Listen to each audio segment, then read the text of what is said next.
Assalamu alaikum dear students. Today our fourth lecture of chemistry class 9th, page number 9, and our topic name is difference between compounds and mixture. Last में जब हमने अपना last lecture जो है वो complete किया था तो उसमें हमने कंपाउंड, इसकी टाइप्स, मिक्सचर, इसकी टाइप्स को डिस्कस किया था।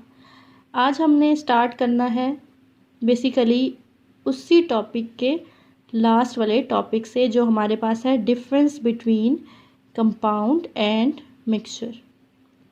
यहाँ पे हमारे पास जो कंपाउंड है पहले हम उसको डिस्कस कर लेते हैं, साथ ही हम उसके मिक्सचर के पॉइंट्स को भी डिस्कस कर लेंगे।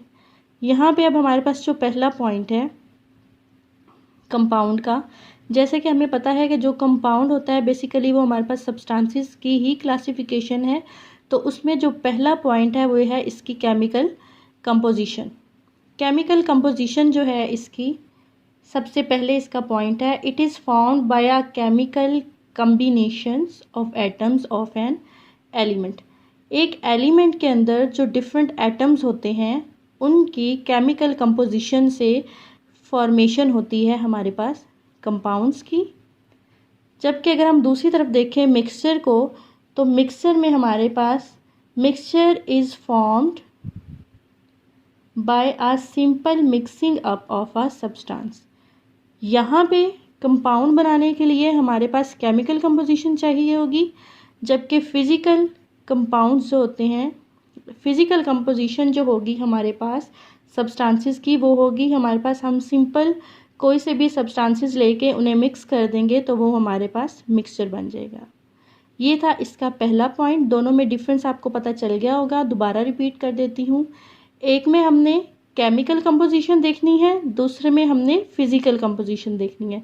फ़िज़िकल कंपोजिशन में हमारे पास सिंपल मिक्सिंग आ जाएगी सब्सटेंसेस की, और केमिकल कंपोजिशन में हमारे पास केमिकल कम्बिनेशन आ जाएगा एटम्स का ऑफ डिफरेंट सब्सटेंसेस। नेक्स्ट जो हमारा पॉइंट है वो है constituents lose property. The constituents lose property lose their identity and form a new substances having entirely different properties from them. Lose कर देंगे अपनी प्रॉपर्टीज़ को, जो हमारे पास कंपाउंड की प्रॉपर्टीज़ होंगी उसको वो लूज़ कर देंगे।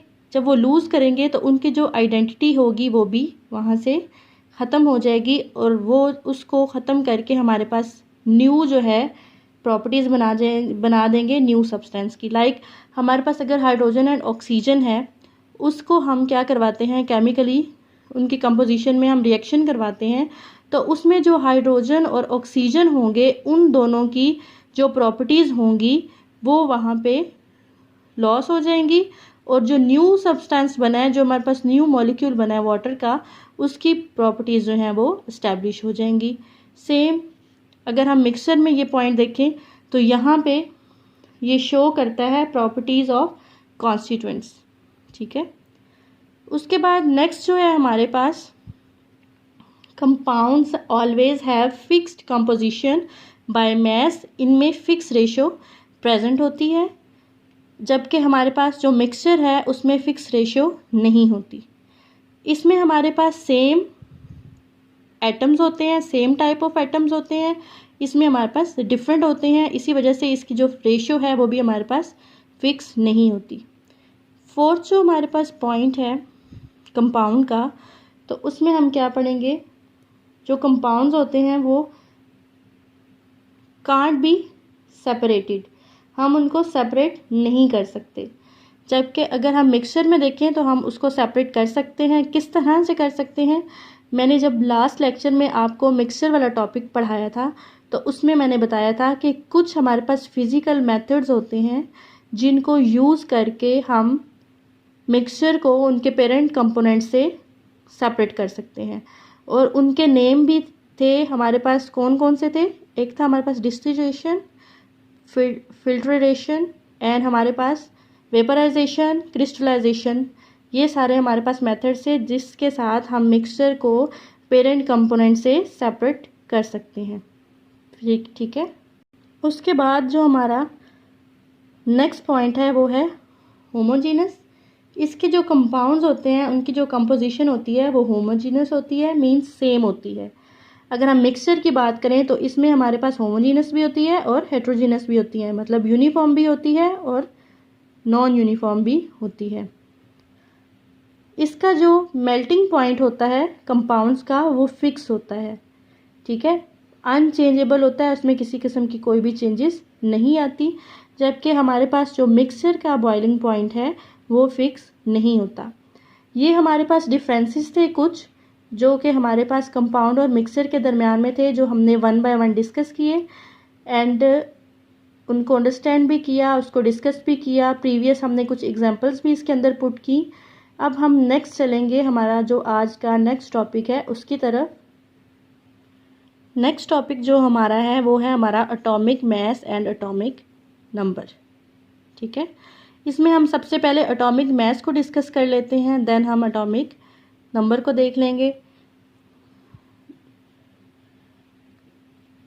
एटॉमिक मास से पहले आई थिंक हम पहले एटॉमिक नंबर को देखते हैं, बाद में हम एटॉमिक मास देखेंगे। सबसे पहले हमारे पास है एटॉमिक नंबर। एटॉमिक नंबर हमारे पास क्या होगा, इसकी डेफिनेशन है ये, इसको पढ़ लेते हैं पहले। The atomic number of an element is equal to the number of protons present in the nucleus of its atom. हम जानते हैं कि जो एटम होता है वो हमारे पास सबसे ज़्यादा स्मॉलेस्ट यूनिट होता है और इसके आगे फर्दर सब पार्टिकल्स भी होते हैं जिनमें हमारे पास इलेक्ट्रॉन है, प्रोटॉन है एंड न्यूट्रॉन है।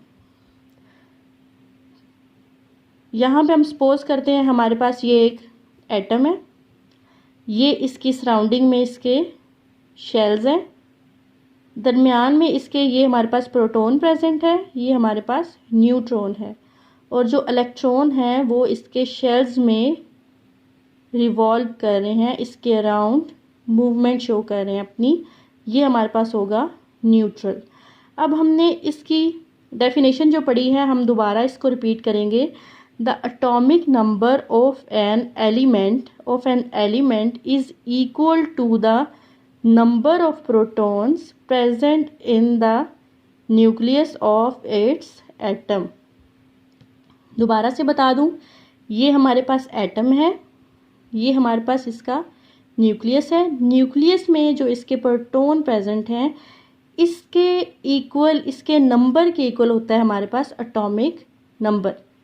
एटॉमिक नंबर हमारा प्रोटॉन्स के इक्वल होता है, वो प्रोटॉन्स जो कि न्यूक्लियस के अंदर प्रेजेंट होते हैं। किसके न्यूक्लियस के अंदर, एटम के न्यूक्लियस के अंदर।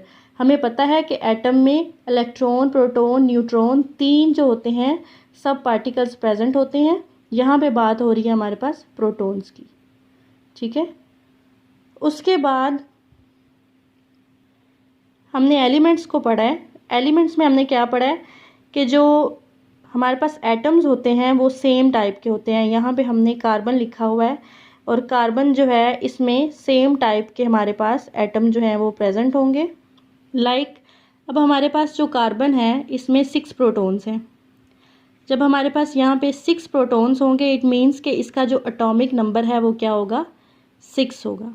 इसी तरह हम एक और एग्जांपल लेते हैं ऑक्सीजन की। अब यहाँ पे हमारे पास ये ऑक्सीजन है और ऑक्सीजन जो है इसका जो इसके अंदर जो प्रोटॉन्स हैं वो हमारे पास कितने हैं, 8। अब 8 जो प्रोटॉन्स हैं यही इसका हमारे पास एटॉमिक नंबर होगा। इसी तरह अगर हम देखें कि जो एटॉमिक नंबर है उसको हम रिप्रेजेंट किस तरह से करते हैं, तो हम उसको रिप्रेजेंट करते हैं Z से। Z से रिप्रेजेंट करते हैं हम उसको। Z is equal to number of protons. जितने नंबर ऑफ प्रोटॉन्स होंगे उतने ही हमारे पास एटॉमिक नंबर होगा। उसके बाद जो एटॉमिक नंबर होता है इसको हम आइडेंटिफिकेशन भी बोलते हैं, क्योंकि ये जानता होता है एटॉमिक नंबर, जितने भी हमारे पास डिफरेंट एटम्स होते हैं उनका जो एटॉमिक नंबर होता है वो डिफरेंट होता है, और इस वजह से हम एटॉमिक नंबर को आइडेंटिफिकेशन भी बोलते हैं, क्योंकि इसकी हेल्प से हम एटम जो है उसका एटॉमिक नंबर फाइंड कर सकते हैं। और हमें ये भी पता है कि हमारे पास जितने भी एटम्स होते हैं उनके एटॉमिक नंबर एक दूसरे से डिफरेंट होते हैं, क्योंकि उनके अंदर नंबर ऑफ़ प्रोटॉन्स भी डिफरेंट होते हैं। लाइक जिस तरह हमने एग्जांपल देखी है कार्बन की एंड ऑक्सीजन की।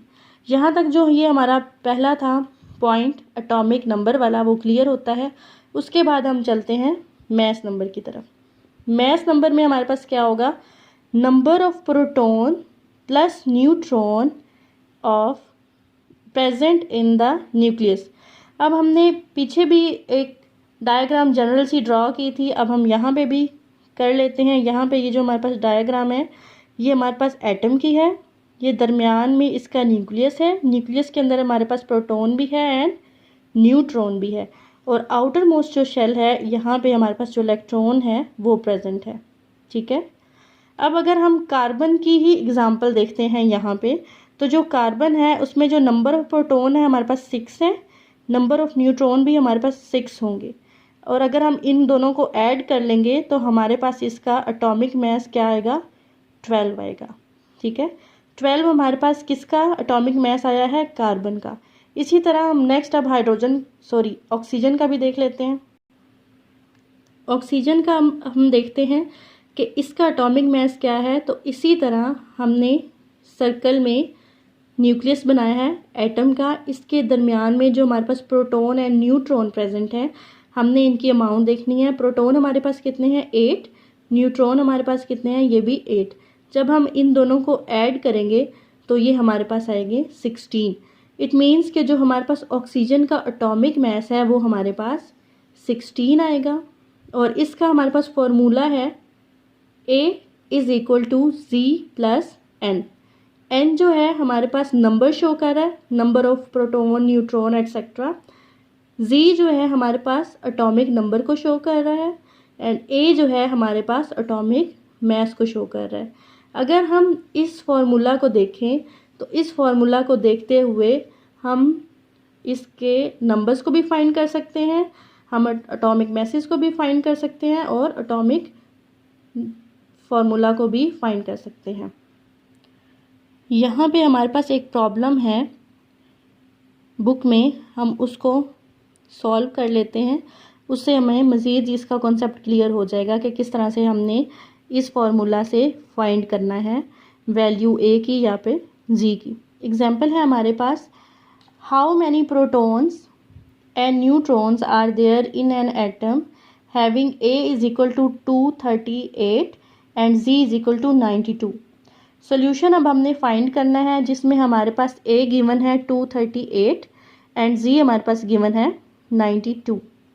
अब हमने इसकी हेल्प से देखना है कि जो हमारे पास एटम है उसके पास कितने प्रोटॉन एंड न्यूट्रॉन प्रेजेंट हैं।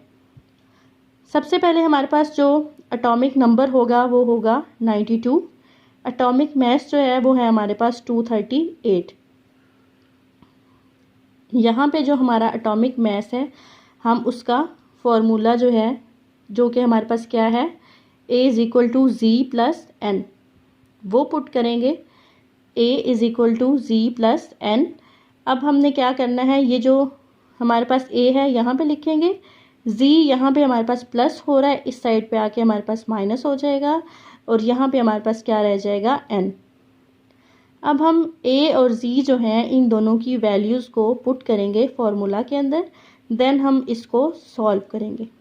अब A की हमारे पास वैल्यू जो है, A हमारे पास चूँकि एटॉमिक मास है तो इसकी वैल्यू हमारे पास क्या है, 238 माइनस यहाँ पे हमारे पास एटॉमिक नंबर की जो क्या वैल्यू है वो है हमारे पास 92 = N। अब हम जब इसको माइनस करेंगे तो ये हमारे पास आएगा 146। 146 जो है ये हमारे पास है नंबर, N जो है हमारे पास वो हमारे पास आ जाएगा 146।